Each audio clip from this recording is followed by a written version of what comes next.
প্রিয় শিক্ষার্থী, নবম দশম শ্রেণীর ইসলাম ও নৈতিক শিক্ষা থেকে তোমাদের জানাই অভিনন্দন, অভ্যর্থনা। প্রিয় শিক্ষার্থীরা, তোমরা আজকে ইসলাম নৈতিক শিক্ষার এই ক্লাস নেওয়ার সময় তোমাদেরকে সামাজিক দূরত্ব বজায় রেখে বসার জন্য বলছি। প্রিয় শিক্ষার্থী, এবং পাশে বসার সময় তোমাদেরকে বলছি সবার কাছে যেন মাস্ক পরিহিত অবস্থায় থাকো। প্রিয় শিক্ষার্থীরা, আজকে বিশেষভাবে আর বেশি কথা বলতেছি না, কারণ তোমাদের ক্লাসের ডিউরেশনটা খুবই কম। প্রিয় শিক্ষার্থী, আজকে তোমাদের সামনে আমি নিয়ে আসছি ইসলাম ও নৈতিক শিক্ষা নবম দশম শ্রেণী থেকে আত্মহিত পাঠ 4 থেকে। প্রিয় শিক্ষার্থী, আজকে পাঠটা হবে আত্মহিত অথবা আত্মহিত পাঠ 4 ইসলাম নৈতিক শিক্ষা। প্রিয় শিক্ষার্থীরা, এই যে আত্মহিত আছে, তাওহীদ শব্দের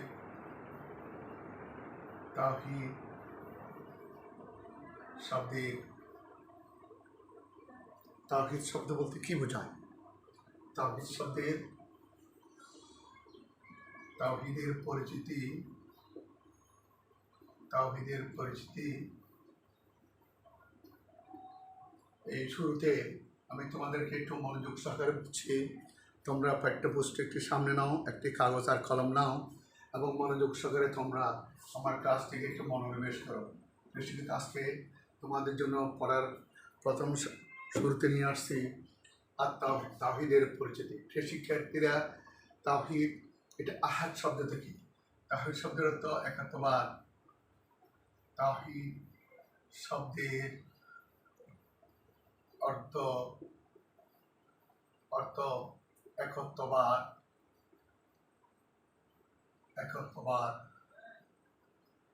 শিক্ষার্থীরা, তাহলে তাওহীদ শব্দ থেকে একত্ববাদ বা একক।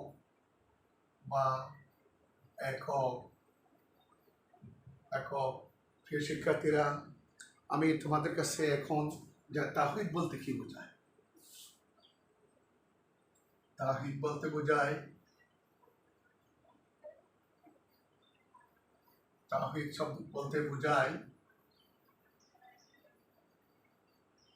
আল্লাহ এক, অদ্বিতীয়, তিনি ছাড়া আর কেউ নেই। আল্লাহ এক,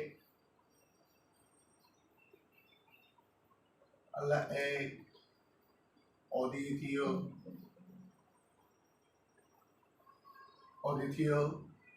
আল্লাহ ব্যতীত আর কেউ নেই। আল্লাহ ব্যতীত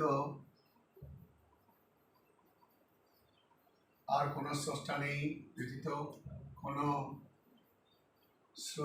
নেই, প্রিয় শিক্ষার্থী, স্রষ্টা নেই।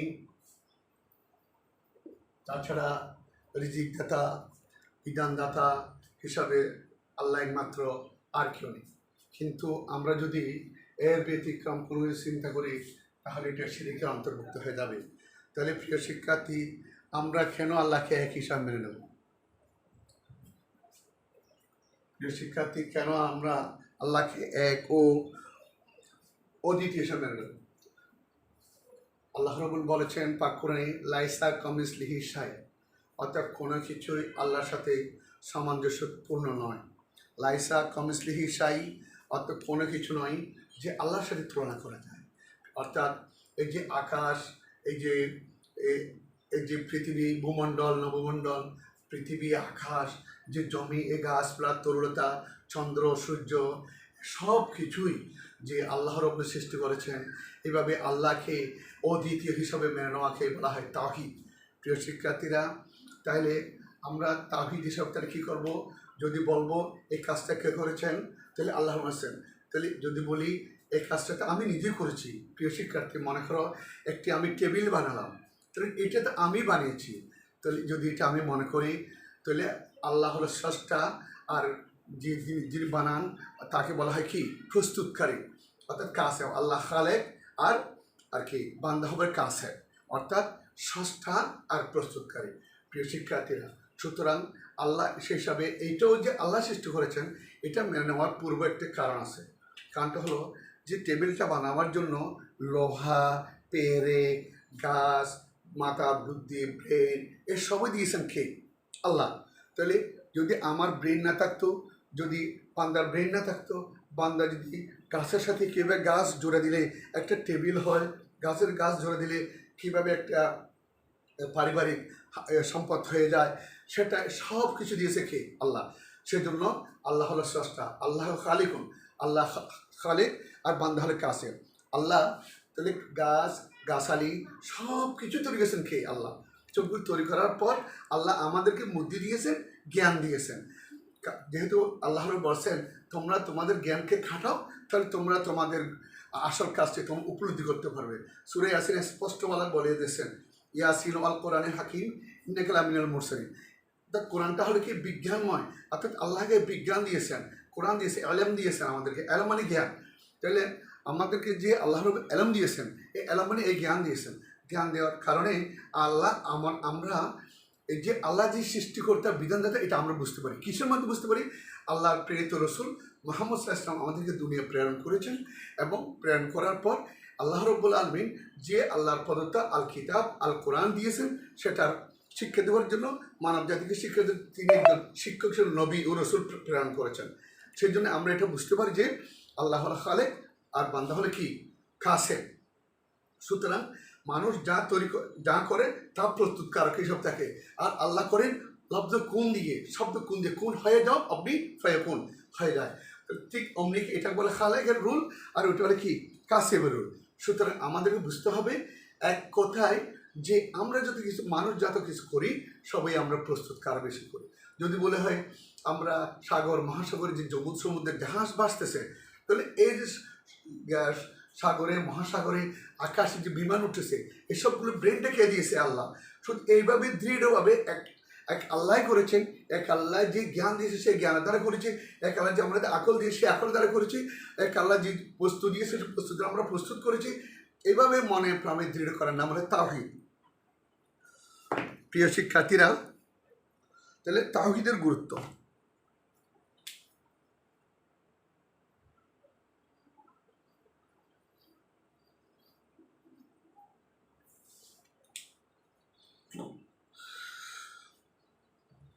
প্রিয় শিক্ষার্থীরা, তাহলে তাওহীদের গুরুত্ব সম্পর্কে আমরা যদি এখন বলতে যাব,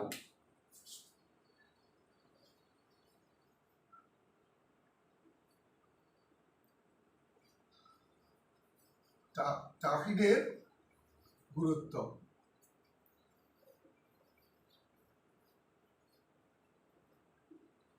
প্রিয় শিক্ষার্থী,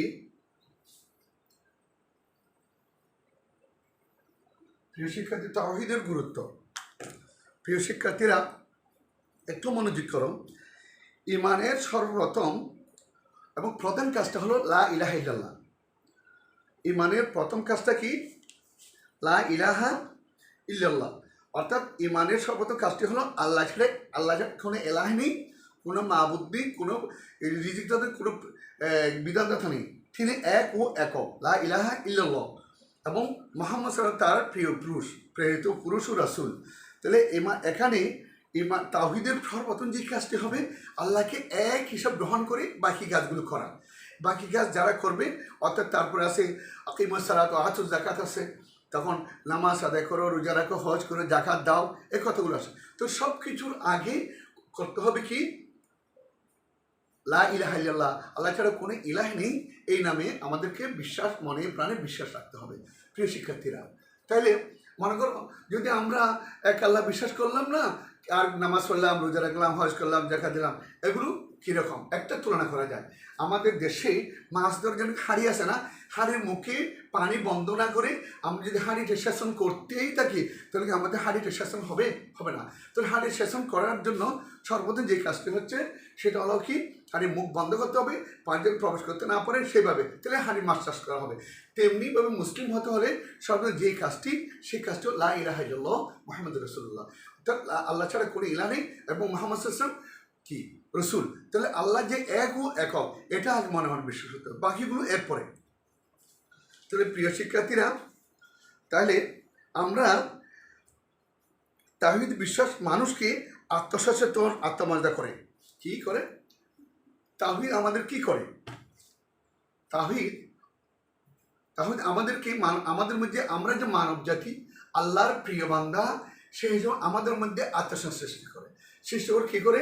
আমরা মানুষ ভাই ভাই, মানুষ পরস্পর ভাই ভাই, সামাজিকভাবেই হোক, রাজনৈতিকভাবে হোক, সর্বক্ষেত্রে আমরা ভাই ভাই। যদি এটা দ্বারা হয় তাহলে আমরা সমাজে বসবাস করতে আরাম আয়েসে আমরা বসবাস করতে পারি, কোনো গণ্ডগোল বিশৃঙ্খলা হবে না। যদি আমরা এক আল্লাহকে যদি সেটা বিশ্বাস না করি তখন, এবং এক আল্লাহকে বিশ্বাস যদি করি তাহলে আমাদের জন্য আল্লাহ পরকাল রেখেছে, তার প্রতিও আমাদের একটা বিশ্বাস।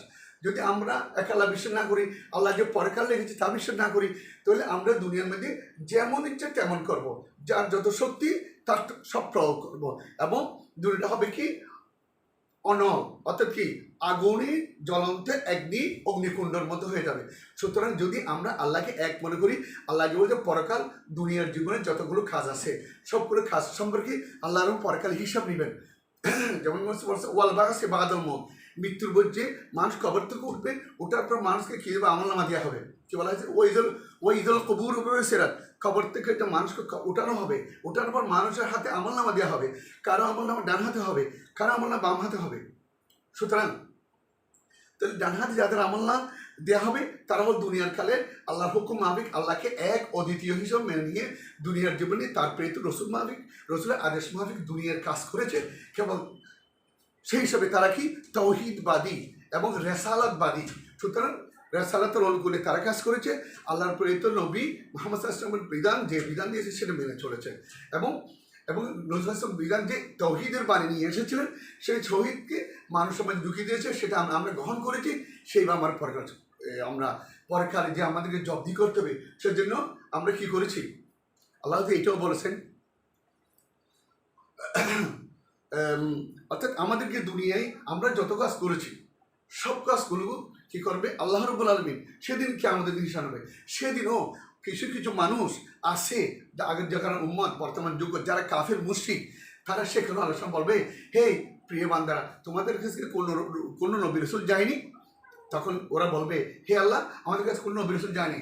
তখন নবী রাসূল বলবে, আচ্ছা ঠিক আছে, আগের যেমন নবী আছে, রসুল আছে, তাদের কাছে সাক্ষাৎ দিবে, হ্যাঁ, তারপর তারা সাক্ষী দিবে, তারপর তারা অস্বীকার করবে। তখন যেসব মানুষ অস্বীকার করবে, কাফের অস্বীকার করবে, তাদের মুখ সেলাই করবে। তাহলে আলিয়ামান আখতিমু আলা আফওয়াহিহিম ওয়া তুকাল্লিমুনা আইদিহিম ওয়া তাশহাদু আরজুলুহুম বিমা কানু ইয়াকসিবুন।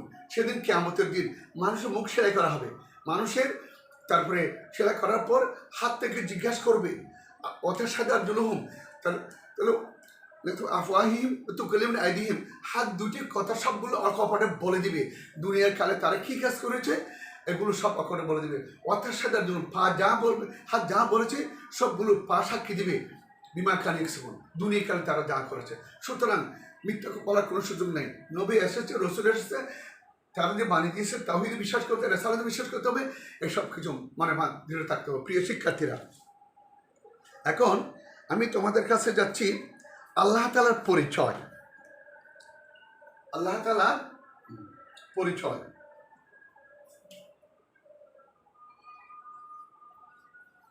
আল্লাহ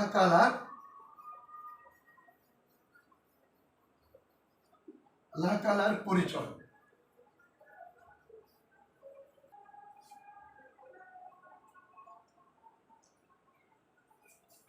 শিক্ষার্থীরা, আল্লাহ তাআলার পরিচয়, আল্লাহকে, যে আল্লাহকে এক বলে জানবো সে আল্লাহকে।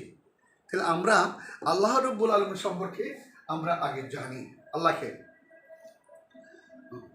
আমরা সূরা ইখলাসে আল্লাহ তাআলা ও বিশ্বজগতের অধিপতি ও মালিক, তিনি একক ও অদ্বিতীয় স্রষ্টা, তার কোনো শরীক নেই, তিনি অনন্য অতুলনীয়। প্রিয় শিক্ষার্থীরা, তার আল্লাহ শব্দের মধ্যেই তার অতুলনীয়, তার তুলনাহীন বৈশিষ্ট্য প্রকাশ পায়। আল্লাহ শব্দ, আল্লাহ আরবি শব্দ, পৃথিবীর কোনো ভাষাতেই এ শব্দের কোনো প্রতিশব্দ নেই, এর কোনো এক বচনও নেই, এর কোনো বহু বচনও নেই, এই শব্দের কোনো স্ত্রীলিঙ্গ নেই, এর কোনো পুল্লিঙ্গও নেই।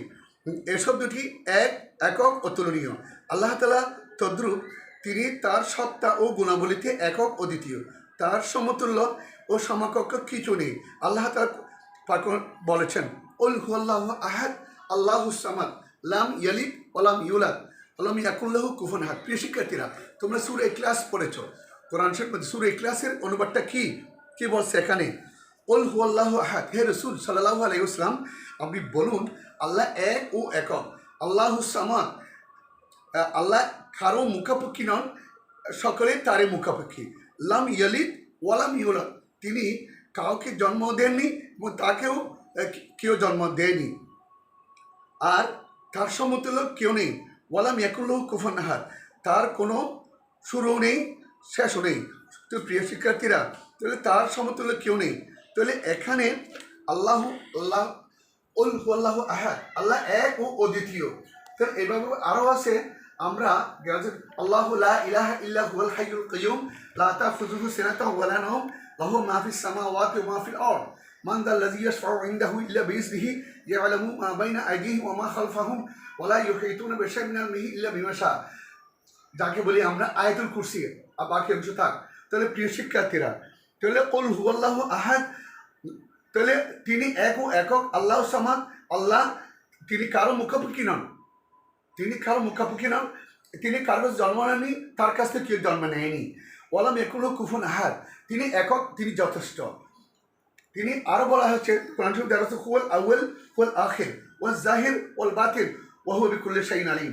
আরও বলা হচ্ছে হুয়াল আউয়াল, তিনি প্রথম, তিনি শেষ, তিনি প্রকাশ্য, তিনি গোপন, ওয়া হুয়া বিকুল্লি শাইইন। কিন্তু মা তুখফি সুদুরকুম ওয়া তুখফি ইয়ালামুল্লাহ, অর্থাৎ মানুষের অন্তরের মধ্যে যা আছে, মানুষের অন্তরের বাইরে যা আছে, সবে আল্লাহ রাব্বুল জানেন। প্রিয় শিক্ষার্থীরা, সুতরাং আমরা আমাদেরকে আল্লাহর প্রতি এইভাবে দৃঢ় বিশ্বাস রাখতে হবে যে আমরা যত কাজ করব কোনো ব্যক্তির পূজা নয়, কোনো মানুষের পূজা নয়, কোনো ভাইয়ের পূজা নয়। এটা যদি বলি যে এটা নিশ্চয় আমার ভাইয়ের দ্বারা না হইলে আমি মনে হয় আল্লাহরে মারা যেতাম, কিন্তু এটা নয়। কিন্তু মনে করতে হবে আল্লাহ রাব্বুল আলামিন আমার ভাইকে আমার জন্য উসিলা করে দিয়েছেন, আমার ভাই আমার রক্ষক নয়, অর্থাৎ ভাইকে উসিলা বানিয়েছে।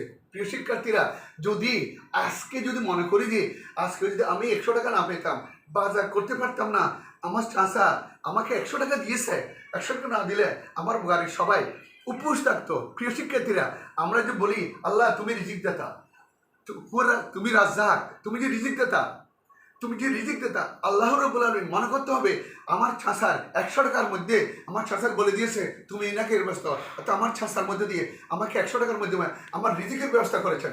অর্থাৎ আমার ছাসা জানলো কীভাবে যে আমার ঘরে আজকে রিজিকের খাওয়ার কিছু নেই, কিন্তু সবগুলো তার মনের মধ্যে জাগরণ করে দিয়েছে যে আল্লাহ যে তোমার ঘরে যাও, তুমি একে সাহায্য করে আসো। এর অর্থ হলো তিনি আল্লাহ হুয়া জাহির ওয়াল বাতিন, অর্থাৎ মা তুখফি সুদুরকুম ওয়া তুখফি ইয়ালামুল্লাহ, মানুষের অন্তরে বাইরে, অর্থাৎ তিনি অন্তর্যামী, তিনি সবই জানেন। আচ্ছা, আরেকটা বলছিলাম আল্লাহু লা ইলাহা ইল্লা হুয়াল হাইয়ুল কাইয়ুম, আল্লাহ ছাড়া কোনো আল্লাহু লা ইলাহা ইল্লা হুয়াল হাইয়ুল কাইয়ুম, আল্লাহ একক, তিনি চিরঞ্জীব, চিরস্থায়ী, তাকে কোনো চন্দ্রও স্পর্শ করে না, নিদ্রাও স্পর্শ। লাহু মাহফিস সামাওয়াতি ওয়া মাহফিল আরদ, আকাশে আর জমিনে যত কিছু আছে তিনি সবই সমুদিক পরিজ্ঞাত। প্রিয় শিক্ষার্থীরা, সুতরাং আমাদেরকে ভালোভাবে বুঝে নিতে হবে যে যদি আমরা প্রকৃত মুসলিম হতে চাই তাহলে বুঝতে হবে কে দিয়েছে, উনি না দিলে আজকে মরতাম, কে দিয়েছে উনি না দিলে আমি মরতাম, কে দিয়েছে ওই সার দিয়েছে বিদায় আমি ঈদের কাপড় পেয়েছি না, তার উপর হুকুম হয়েছে আল্লাহ রাব্বুল আলামিন তাকে একটি ঈদের কাপড় দিয়েছ, তার কাছে দায়িত্ব পালন করেছে। আসলে এগুলো সব আল্লাহর হুকুম। সুতরাং মানুষ পরস্পর একজনের মাধ্যমে চলবে। প্রিয় শিক্ষার্থীরা, তাই আমি তোমাদেরকে তাওহীদের বিষয়টি আরও ভালোভাবে পড়বে, বাসায় গিয়ে আরও মনোযোগ সহকারে পড়ার জন্য তোমাদেরকে আমি নির্দেশ দিয়ে যাচ্ছি। প্রিয় শিক্ষার্থীরা, এই করোনার মধ্যে স্কুল খোলা নেই, ক্লাস খোলা নেই, এই সংক্ষিপ্ত সময়ের পরিসরে যা দিতে পুরোপুরি দেওয়ার কোনো সুযোগ নাই, তারপরেও তোমাদেরকে বুঝে নিতে হবে, কষ্ট করতে হবে, তোমাদের নিজের পাঠ্যপুস্তক তোমরা মনোযোগ দিয়ে পড়বে। প্রিয় শিক্ষার্থীরা, তোমরা বাড়িতে তোমাদের বাড়ির সবাইকে নিয়ে সুন্দর পরিবেশ গড়ে তোলো, সবাই মাস্ক পরো এবং সবাইকে যাতে পরিষ্কার পরিচ্ছন্ন চলে তার ব্যবস্থা করে নিও। প্রিয় শিক্ষার্থীরা, আজ এটুকু, ধন্যবাদ।